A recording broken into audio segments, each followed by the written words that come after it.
আমি শ্রদ্ধার সাথে স্মরণ করেছি শহীদ প্রেসিডেন্ট জিয়াউর রহমানকে, যার আদর্শ ধারণ করে আমাদের ছাত্রদলের সাংগঠনিক অভিভাবক, আমাদের বিএনপি ভারপ্রাপ্ত চেয়ারম্যান জনাব তারেক রহমান।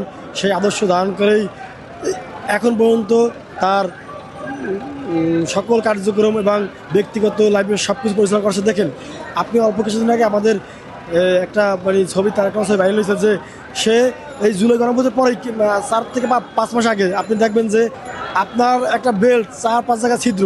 এবং আরও একটা উদাহরণ দেখেন, গত 25 ডিসেম্বর আপনারা যখন তার জন্য স্টেজে বিএপি চেয়ার রাখা হয়েছে, কিন্তু সেই বিএপি চেয়ারে বসে নাই, সে কিন্তু আপনার সেই চেয়ার সরিয়ে নর্মাল চেয়ারে বসছে।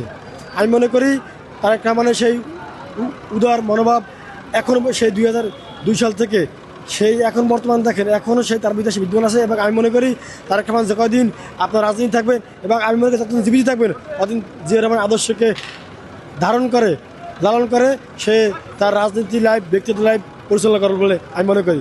আপনারা দেখেন এই হাসিনার মতো একজন স্বৈরাচারীকে আপনার গণঅভ্যুত্থানের মাধ্যমে, শুধু লন্ডনে থেকেও গণঅভ্যুত্থানের মাধ্যমে সে কিন্তু আপনার এই মধ্যরাজ্যের স্বৈরাচারী মাফিয়া সরকারের হাসিনা 300 সংসদ সদস্য সহ আপনার এবং এমনকি আপনার উপজেলা চেয়ারম্যান বলেন, ইউনিয়ন চেয়ারম্যান বলেন, আপনার ওয়ার্ড পর্যায়ের আপনার নেতাকে পর্যন্ত পালাই গেছে। এবং হাসিনা পরিবারের আপনারা দেখবেন যে তারা বাংলাদেশে কবে যে রাজনীতিতে ব্যাক করবে সেটা কিন্তু এখন এই মুহূর্তে আপনার বলা যাচ্ছে না।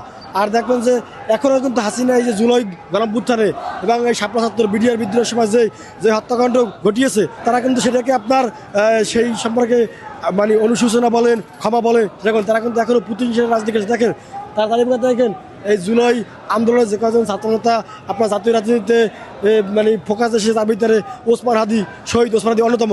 ভারতীয় আধিপত্যের বিরোধী এবং বাংলাদেশের পক্ষে কথা বলতে গিয়ে এই দেখেন আপনার আগেই প্ল্যান করে রাখছে যে তফসিল ঘোষণার পরের দিন তারা কিন্তু আপনার নির্মমভাবে হত্যা করা হয়েছে।